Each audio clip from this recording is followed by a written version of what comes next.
In this video, I'm going to be taking a closer look at the Lomography LomoChrome Turquoise film with the 2021 formula. I'm going to be sharing my unedited TIFF files that I got back from the lab and talking through my thoughts on how the film has performed. But first, a little bit more background about the film itself. The LomoChrome series of films from Lomography are characterized by their highly experimental nature, with overt color shifts altering the reality that you capture with your camera. There are now a total of 6 film stocks in the LomoChrome series. Purple and Turquoise are color shifting films, Metropolis offers a desaturated and stylized look, and now there are more recent additions, Color 92 Sunkissed, and also Classic Color that offer nostalgic retro film looks. LomoChrome Purple is probably the most likely one you've seen. Mango Street do an excellent YouTube video testing out LomoChrome Purple, showing out how it behaves interacting with different colors. So having seen that, I was able to apply it in the first instance in a way that I thought would really take advantage of its benefits. Now, having shot with the LomoChrome Purple, I could expect to get a similar type of behavior with the LomoChrome Turquoise. So for testing LomoChrome Turquoise, I decided to follow the same approach of setting aside the roll for a distinctive location with a particularly dominant color to shift. A trip to Kyoto in Japan proved the perfect opportunity. One of the most visited landmarks in Kyoto is the Fushimi Inari Shrine, home to roughly 10,000 red torii gates. Originating in Japan's Edo period, the torii gates were donated to the shrine, either as a way of making a wish or marking gratitude for a wish that has come true. As a tourist hotspot, the gates appear in many pictures from people's visits to the country and are instantly recognizable for their bold red paint. For me, this presented a perfect opportunity to experiment with LomoChrome Turquoise by getting creative with alternative shots that would look quite unlike most others. I began by loading up my Olympus Infinity with the roll whilst crossing the Sanjo Ohashi Bridge in the city centre. From here, I started taking some pictures immediately as I made my way to the Inari Shrine. So let's jump into Lightroom and take a look at these unedited TIFF images. Okay, so you can see here I've opened up Lightroom and we're going to load in the Lomography LomoChrome. Here we have the Japan Olympus Infinity Lomography Turquoise film. So here's an initial look, almost like a contact sheet at the photos I've got back. We'll dive in and take a look at some of these one by one. So this is the first picture from the roll. We've got a mix of different colors here. We can see that the foliage, the greens have gone into a range of different bluey turquoises. Also notably, the sky has shifted into this reddy orange. So a nice mix of alternative colors here that look very surreal to our eye. We're not expecting to see the sky in orange. We're not expecting to see the foliage in green. So we've instantly got a high impact image from this. It's very nice here actually, I find, is the effect in the reflections here. This has started to look almost like an alternate reality, maybe a different planet even. The atmosphere and the colours of the foliage and the natural features of nature, water, foliage, trees, grass in this are not appearing the way we'd expect them to. This is another composition from down by the riverside. I really like this one. Despite how far away these two people are sat on the bank, their clothes caught the LomoChrome and shifted into this distinct kind of pinky peach colour, which then contrasts really nicely against the turquoise that the grass has become. So they kind of really stand out despite being small as a focal point in the centre of this frame. We've then got a lot of detail within the structures on the bank, many more traditional looking buildings compared to the high-rise behind.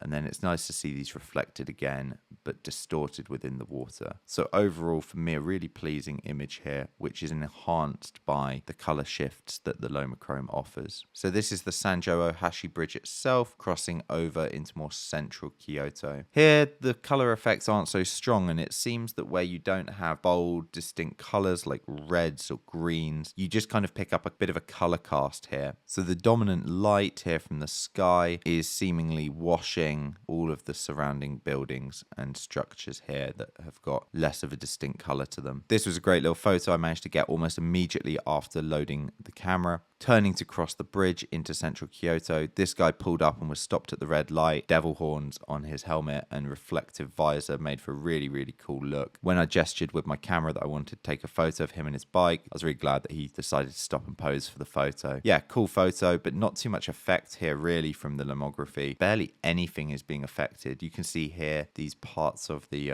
safety barriers have shifted. Those were probably an orange color, but here where we've got an all black motorbike and leather observers, these haven't shifted or changed color at all. So some of the monochrome elements of the photograph, like these street markings and also the black of the bike and outfit, these have not changed at all. Here we have one of the first photos from the Inari Shrine. So approaching the main temple building and area, you can see here one of the giant torii gates framing this structure itself, and all of these areas which would be in the distinct iconic red shifted heavily into blue. So really successful, I guess, in my intention here of alternating the typical image that we would get at this landmark. I think here on these blues you can really see real bold, vibrant blue. Here where we're catching a bit of the highlights, it starts to get a little bit more hazy as well. Here we've lost the sky's got very blown out here, but I'm glad we've sacrificed that to capture the detail and the bold, vibrant colors here where it's less well lit. Again, another high contrast image shooting up directly into the sky. We've managed to capture deep blues here on the underneath of the roofing structure, and then also the signature blue here again appearing on this statue. This is the fox spirit that's said to lead you through the shrine, carrying a message here. Here again, all of these characteristic reds moving into a deep blue here. And you can see other areas of the photograph here, like the ground, not really having this turquoise effect, though there's kind of a tint and a cast on here. Then when we get to what was red, this red shifts fully into blue, so we can see a high impact effect from the LomoChrome turquoise here. Taking a look at this little collection of gates, you can see in the brighter areas where we've got more sunlight on them, actually kind of a white tint. There's not too much color here, but in these shadow areas, we've got much more full blues, these shaded areas down here. This is one of the photos that worked really well. We've got different people here in traditional Japanese dress, just adding to the scene, adding to the composition here. And against this blue backdrop, we can see the kind of the whites and the blacks, really still not taking the focus from the Inari Shrine, the torii gate structures themselves, but definitely complementing them. We've got some nice leading lines as well from these torii gates, bringing the eye into the center of the photo. In this next one, I think I may have used flash here actually. I'm not quite sure about the impact here. This is a photograph from taking the train. What I really liked here was this train station, how it had a single curved roof going over the platform and train lines. And I thought this made for an interesting composition on the wide angle lens. Here we've pretty much got everything in this singular kind of pinkish red cast from the outside. It seems like a lot of the highlights and where we've got lights coming from the blue sky, this moves into this pinky color. You can see the skin tones on the people here sat at the station behaving a little bit different to the other low lights here. Now remember, bear in mind, most of these people are in shade, so there's not a lot of light hitting them, but we can see some interesting nice reflections on the floor where there's some kind of reflected light from the sky creeping in, and then again also some bluey casts here in some of the shadows as well. This photo couldn't have gone better, and what a great example to show how Lomography turquoise behaves in terms of color shifts. The iconic Coca-Cola red that this van would have been adorned with, and then also this gentleman that posed for the photo and gave me a thumbs up when I asked to take a photo of his little truck. This was so cool, this Japanese Coca-Cola distribution truck. This isn't the size of, you know, a typical truck we'd see here in the UK or Europe. This is micro size, MIDI scale for getting around the tight streets of Kyoto, and this was just a really cool image and enhanced by the LomoChrome color shifts here. Really, really fun little photo here. Here we can see one of the temple structures. Unfortunately, again, the haze created by the sky and the film's ability to handle these highlights, not really rendering as much vibrance into the colors here as I would like. A bit of dehaze on here from Lightroom maybe could be considered an improvement, playing around with the contrast there, dropping the highlights.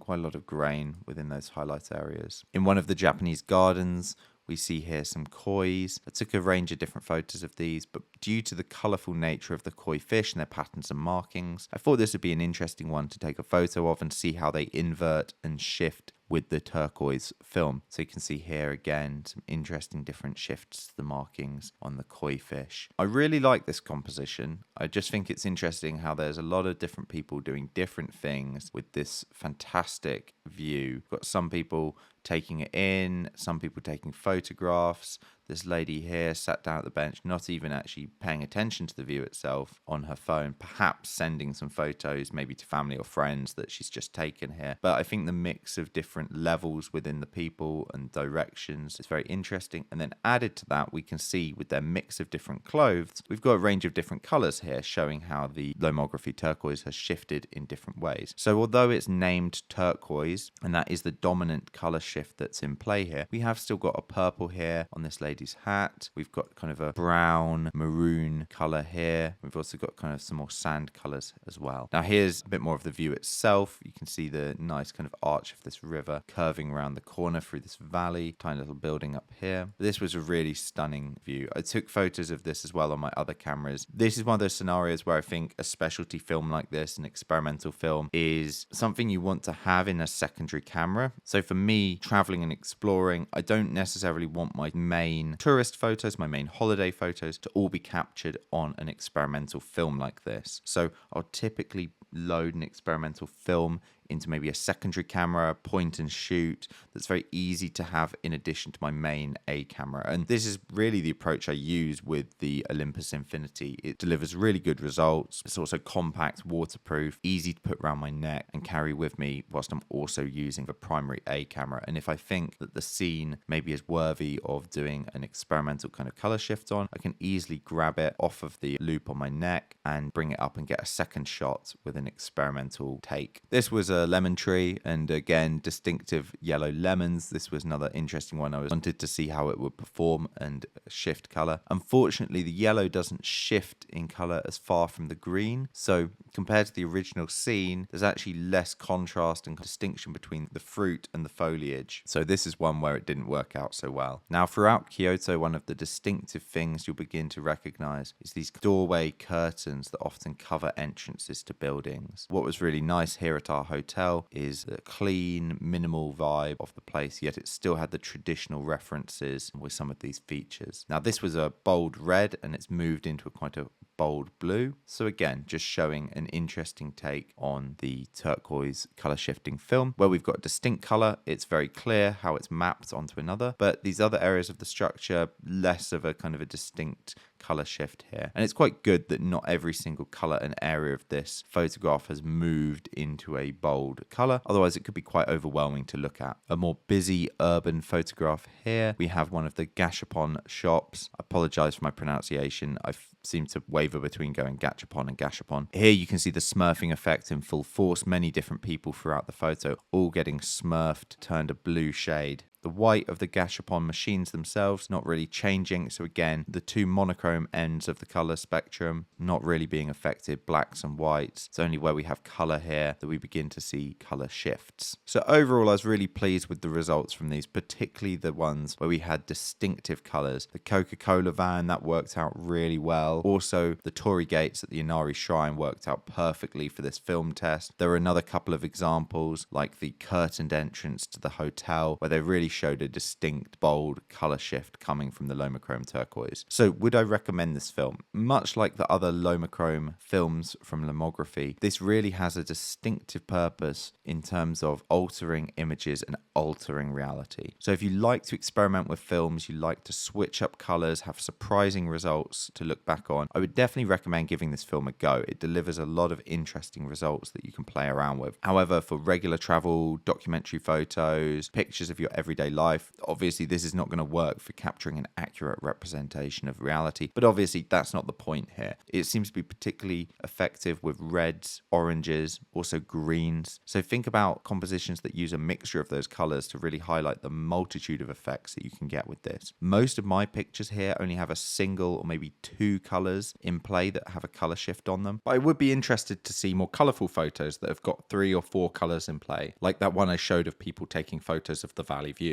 Let me know what you think of this review format. I'm very interested to hear tips and opinions on how I can level up these videos. Please get involved and drop a comment. Let me know what you think were the most effective photos for the turquoise film. Did you like these color shifts, or did you just think this is a gimmick? I'd be interested to hear your thoughts on this film too. And if you're new to the channel, make sure to subscribe and give this video a like if you enjoyed it. Thanks very much.